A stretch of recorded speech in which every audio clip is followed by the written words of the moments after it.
is Mlc Tv News, reaching you live from the city of Lokoja, Kogi State.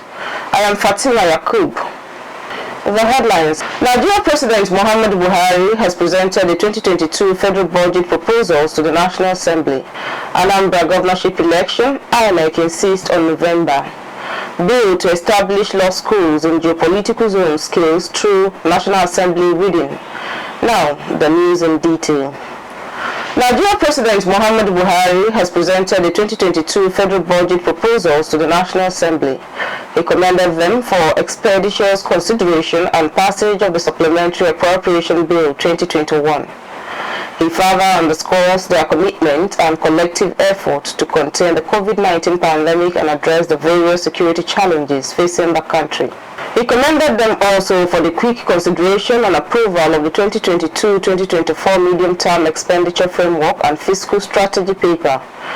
He hoped that National Assembly will continue to partner with the executive by ensuring that deliberations on the 2022 budget are completed before the end of this year, so that the Appropriation Act can come into effect by the 1st of January 2022.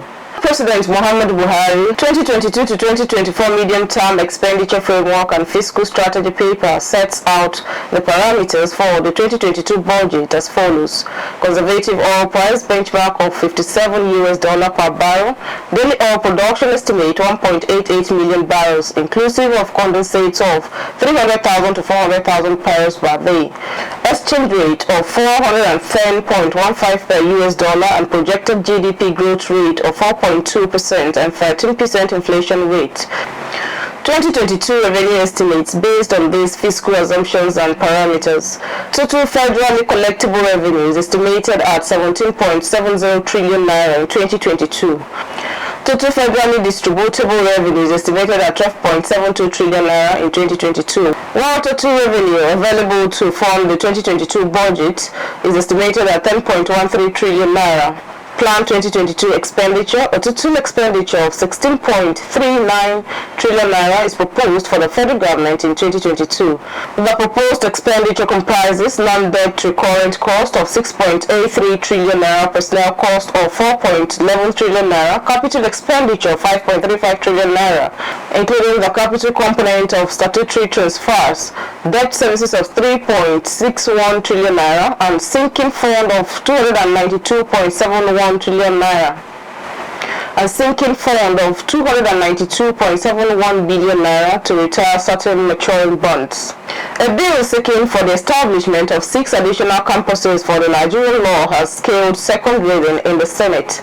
This followed the presentation of the lead debate of the bill sponsored by the senator representing Kogi West, Smart Adeyemi, there in plenary on Wednesday, 6th October 2021.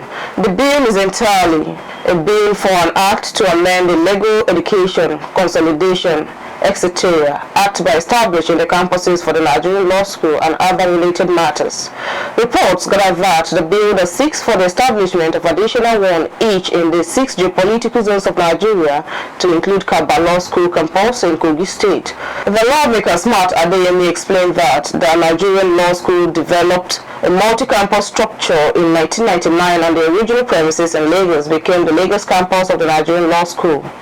He noted that the Nigerian Law School is an educational institution set up to provide a Nigerian legal education to foreign-trained lawyers and also to provide practical training to aspiring legal practitioners in Nigeria. The senator stressed that the amendment to the Nigerian Council of Legal Education is to encourage the federal government of Nigeria to increase the number of law schools across the 6 geopolitical zones in the country. He asked the Senate to support the bill to rescue the future of Nigerian youths, to save parents from the burden of prolonged dependency, and to reposition the Nigerian Law School for optimal service delivery. Senate President Ahmed Lawan referred the bill to the Committee on Judiciary, Human Rights and Legal Matters for further legislative action and report back in 4 weeks. Moses Akande, member representing Ogoni Magongo constituency, has called on the state government to expedite action to complete the road construction ongoing in Ogoni Magongo. The member, who raised the motion at the State House of Assembly sitting in Lokoja on the 6th of October, appealed that the Ministry of Works and relevant agencies be mobilized to return to site and complete the remaining 1 kilometer. The people of Oguri State constituency have been ecstatic since the commencement of reconstruction work on Oguri Road since 2019. Moses Akande said the joy of the people should not be short-lived with the stoppage of work. Distance that is not more than 3 kilometers between Oguri local government secretariat, police station and government science secondary school has been completed, but 1 kilometer since 2019. The Independent National Electoral Commission INEC has said that the November 6th governorship election in Anambra State will go on as planned. There have been fears that the activities of the indigenous people of Biafra, IPOB, in the state may hinder the conduct of the election. There have been reports of how politicians went into hiding and suspended campaigns as a result of the chaos in the state. Amid the uncertainty over the election, Director, Voter Education and Publicity INEC, Victor Ayodele Aluko, told journalists that the Emergency Interagency Consultative Committee on Election Security meeting would, among others, deliberate on the way forward for the Anambra election. Asked if INEC was considering postponing the election as a result of the insecurity in the state, INEC Chairman Professor Mahmoud Yakubu assured that the election will not be postponed. Daily Independent revealed that two former Senate presidents, David Mark and Bukola Saraki, have declined interest in contesting for the national chairman position of the party convention of the People's Democratic Party, PDP, scheduled for 30th of October. While Mark is hoping to succeed Senator Wale Jibin as the chairman of the party's board of trustees, Saraki is said to have his eyes firmly set on becoming the presidential candidate of the PDP in 2023 general elections. The zoning committee of the party, headed by the governor of Enugu State, Ifeanyi Ugwuanyi, had last week zoned the position of the national chairman to the north. Buhari had announced that the National Working Committee (NWC) positions currently being held by party members across the country would be swapped between the north and south. Although Mark was being promoted by PDP governors who saw him as a stabilizer with the much-needed experience to manage the party's affairs, but sources close to him said he has declined the offer. The Nigerian Communications Commission (NCC) has stated that a section of Nigerians are disqualified from owning subscriber identity model (SIM). This is contrary to a report earlier gathered on Wednesday. The Commission made this clarification in a statement made available on Thursday morning, signed by its Public Affairs Director, Ikechukwu Adinde.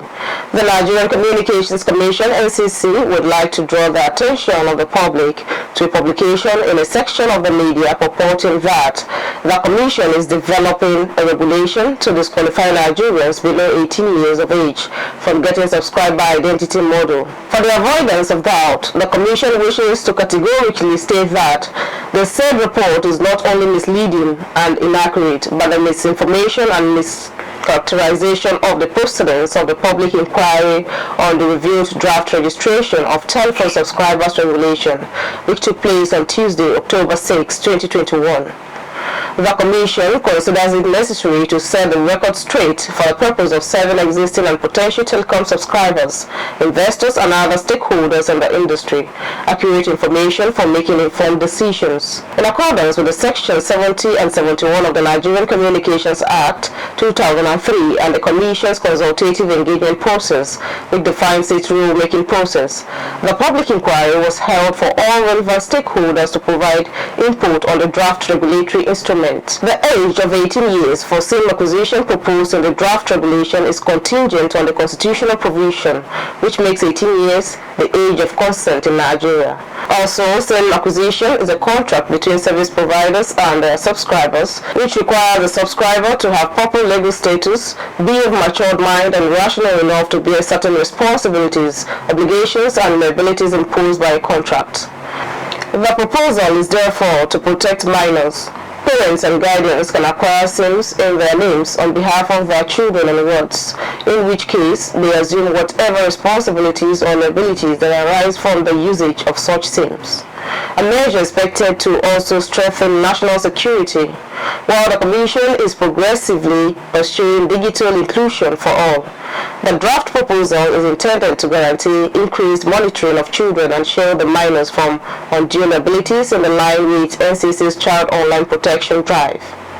However, The consultative engagement process is still ongoing as the Commission is reviewing all input from relevant stakeholders in this regard and will consider and deliberate on all comments before issuing a final regulatory instrument. The boss appealed to media stakeholders to always fact-check their stories pertaining to telecom regulatory issues and seek necessary clarifications for informed and accurate reporting as the Commission runs an open house system.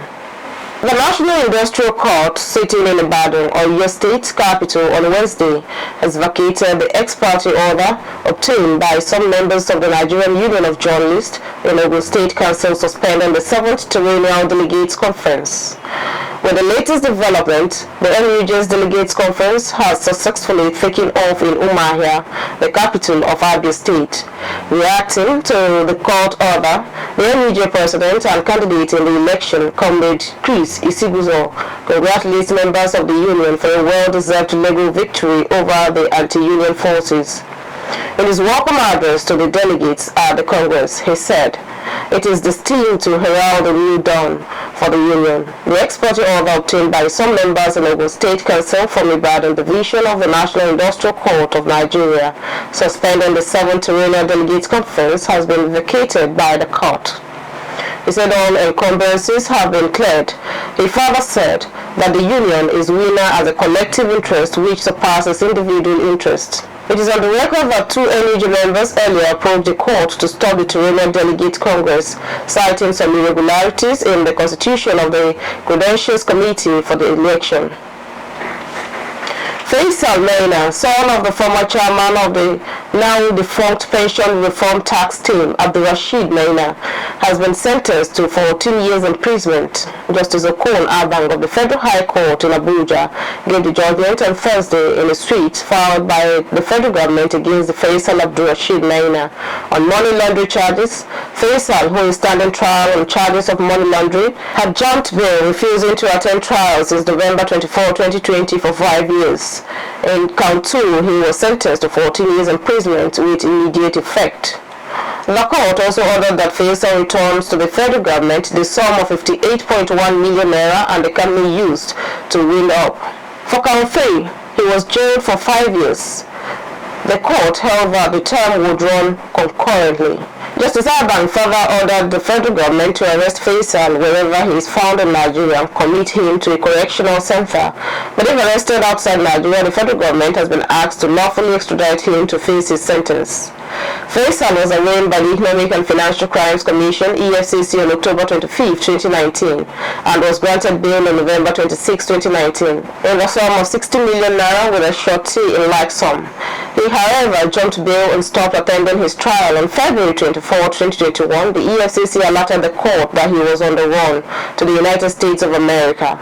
Lawyer to the anti-graft agency, Muhammadu, said from the information at the disposal of the commission that Faisal Maina snaked to the U.S. through the Republic of Niger despite his Nigerian and American passports still with the registry of the court. Faisal Maina's lawyer, Anayo Adibe, however, disputed the claim of the prosecution as he insists that his client was arrested by the Nigerian police force in Sokoto. He urged the court to open an inquiry as to the true whereabouts of his client. A chief magistrate court sitting in Lokoja has remanded two suspects, NASS Uhinari, 43, and Ayuba Adeza, 33 years, for allegedly aiding, abetting, and harboring jailbreaking mates who escaped from Kaba Custodian Center. The suspects were said to have conspired between themselves to commit an offense of harboring the convicted one Olusegun Onimisi Otaro from Kaba Custodian Center of Nigerian Correctional Services during the last September attack. While arraigning the suspects before the Chief Magistrate Court in Lokoja on Wednesday, the counsel to DSS asked the court through an application to remand the suspects to enable the security operatives complete their investigation. The counsel explained that the application is in pursuant to sections 291 and 292 of Administration of Criminal Justice of Kogi State, asked the magistrate to remand NASS Uhinari and Ayuba Adeza for their involvement in connection with September attack on Kaba Custodian Center for harboring Olusegun Onimisi Otaro, who has been convicted with death sentence. He stated that the operatives of the Department of State Security Services and other security agents had an intelligence report arrested the duo, while the convict was not charged to court and has since been returned to Kaba Custodial Center of Nigeria Correctional Services. The convict had been tried for culpable homicide case and was sentenced to death. The Chief Magistrate A.A. Umar, in his ruling, granted the application, stating that having pursued the application and the 14-paragraph affidavit, the prayers ought to be granted consequently, remanded the two suspects in Nigeria Correctional Center for 14 days. The magistrate therefore remanded the suspects and adjourned the case till October 20th for hearing. The police in Katsina State has confirmed fresh bandit attack on Yasore community of Basari local government area. The spokesman, Superintendent Gambo Isa, he said that the attacks were reprisal due to the killing of some Fulanis by outlaw and Sakai. A source in the area has said that the bandits, numbering over 30, came from their hideouts in the Benin Gwari forest in Kaduna State, stormed the community and other neighboring communities on motorcycles. Suspected bandits stormed Kuiwel Madaru village in Kaura, Namoda local government areas in First State and burnt down houses, food stores, vehicles and killed 18 persons. A resident of the village said the bandits operated in the village from 10:20 p.m. up to 3 a.m. on Tuesday. The Zamfara State Police Command, through its spokesperson, Superintendent Shehu Mohammed, said it has deployed security personnel to the area to restore normalcy and arrest the perpetrators. The Acting Director General of the National Task Force, Baba Mohammed, said Nigeria must domesticate ECOWAS treaties and conventions because of the alarming proliferation of arms and weapons into the country. Mohammed was represented by the Director of Katsina State Command, Mustafa Abdullahi. In an interview with newsmen after the House Committee on Treaties, Protocols and Agreements public hearing on a bill for an act to enable effect to be given to the Federal Republic of Nigeria, the ECOWAS Convention on Small Arms and Light Weapons, Ammunition and other related matters, the Acting Director General said Nigeria is the highest recipient of illegal arms, saying that force's responsibility is to synergize with other security agencies in tackling proliferation. He said his organization will throw its weight behind the bill in view of the urgent need to tackle illegal importation of arms, which he said has heightened criminality in the country. While believing that the domestication of the treaties would give effect to the nation in dealing with arms smugglers, Abdullahi spoke on behalf of the DG, revealed that he is also a member of the governing body of NASS, which is aimed at combating illegal arms, small and light weapons and ammunition. He expressed optimism that the bill will translate into act, given that all security agencies and paramilitary organizations lent their support. Chairman of the committee, Osai Nicholas Osai, assured that the report would be submitted to the Committee of the Whole in record time to enable legislative activities on the bill.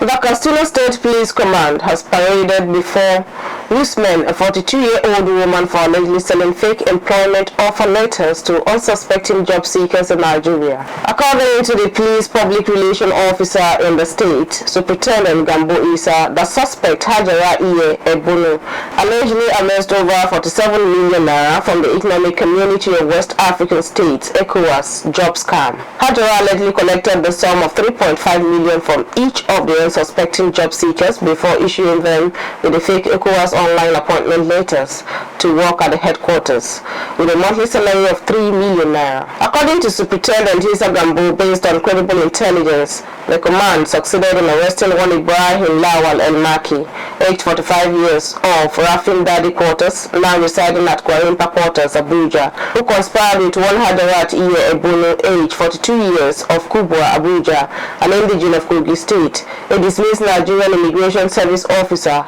a notorious fraudster who has been on the wanted list of security agencies for various offenses relating to fraud. You're still watching Mlc TV. We'll be right back.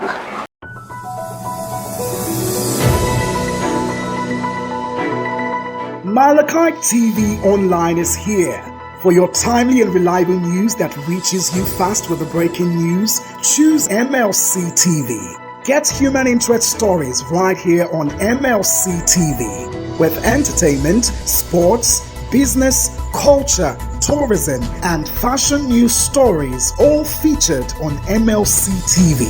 Not forgetting political and current affairs news, state and federal government and people's matters will be discussed regularly on MLC TV. MLC TV, your one-stop online destination for unbiased, accurate news, entrepreneur ideas, and youth matters to the rest of the world. MLC TV, reaching everywhere, informing everyone.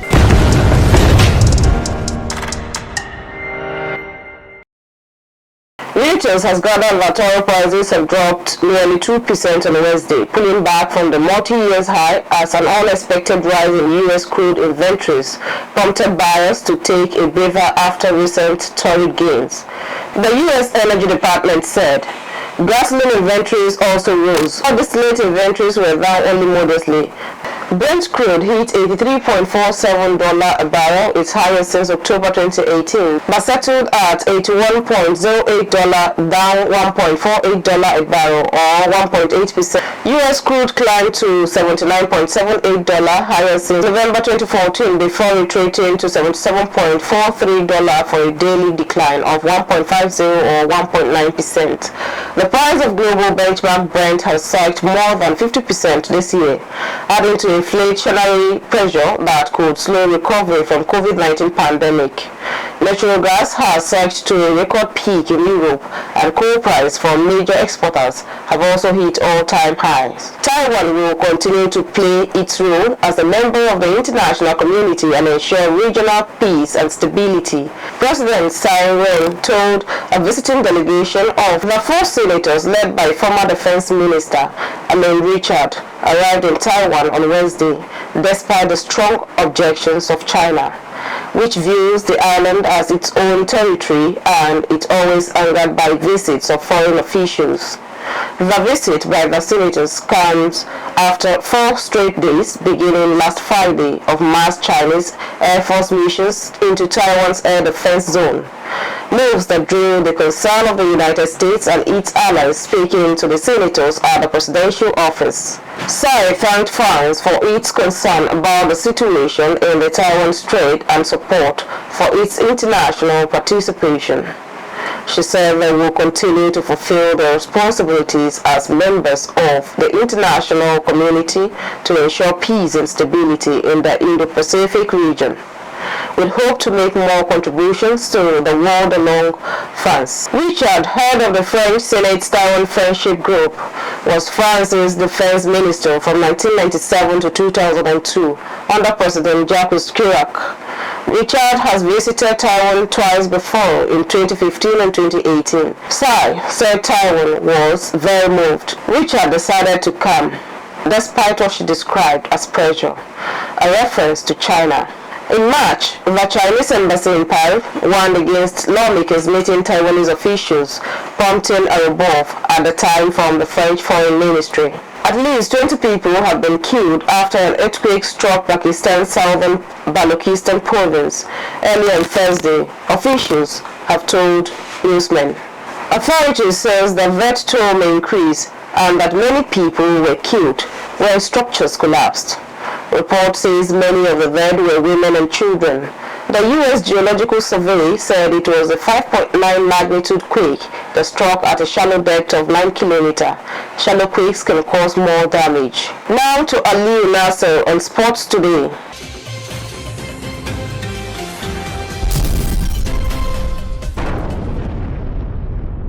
Pounds deal was agreed with Mike Ashley and the Premier League, and it was signed off this evening. A piracy dispute between Saudi State and the Premier League broadcast partner beIN Sport had held this agreement in the past 18 months, which was settled just about a few weeks ago. And now the takeover has officially been announced. Now football. In the UEFA Nation League played Wednesday, Italy suffered only its first loss in 38 matches after falling 2-1 to Spain in the semi-final of the UEFA Nations League. The last time they lost was in 2018 to Portugal. This evening, Belgium will take on France in the second semi-final. Now, 2022 African FIFA World Cup qualifier. Sudan lost to 2022 FIFA World Cup African qualifiers resumes Wednesday with match day 3. Sudan and Guinea played a 1-1 draw, while Morocco whitewashed Guinea-Bissau by 5-0. Liberia and Cape Verde played a 1-2, while DR Congo defeated Madagascar 2-0. Tanzania lost 1-0 to Benin Republic. Equatorial Guinea this evening defeated Zambia by 2-0, while Nigeria also lost to Central African Republic. Rwanda also lost to Uganda. Other matches are still coming up. That is sports news. This is Aliu Nasir.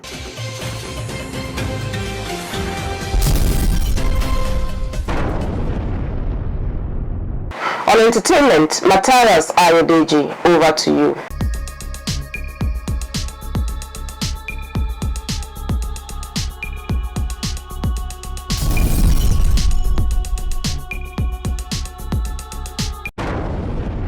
Two-Face Idibia threatens 1 billion naira defamation suit against Brimo over alleged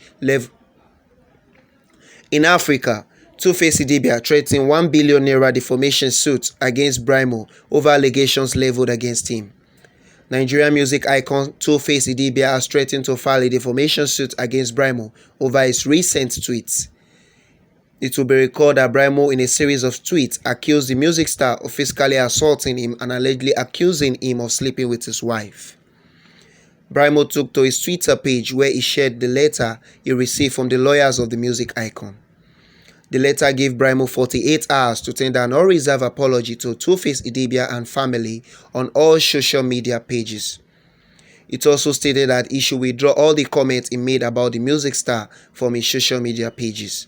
On our foreign entertainment news, James Bond star Daniel Craig gets Hollywood Walk of Fame.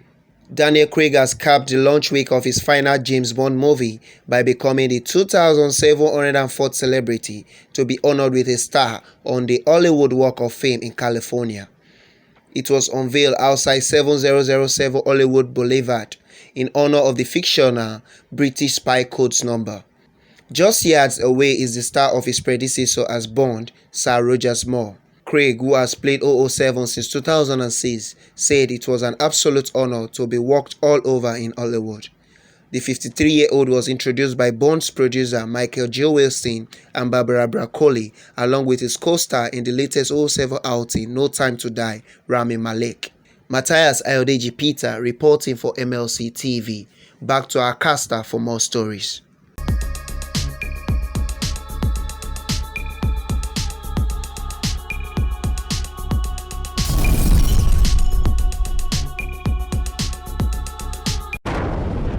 Thank you, Aliu and Matthias, for the updates on sport and entertainment. For a sponsorship and advert placement, call the numbers displayed on your screen. Please do like and subscribe to our social media handles. Our Facebook page is Mlc TV, Instagram Mlc TV 2021, and YouTube channel Mlc Tv.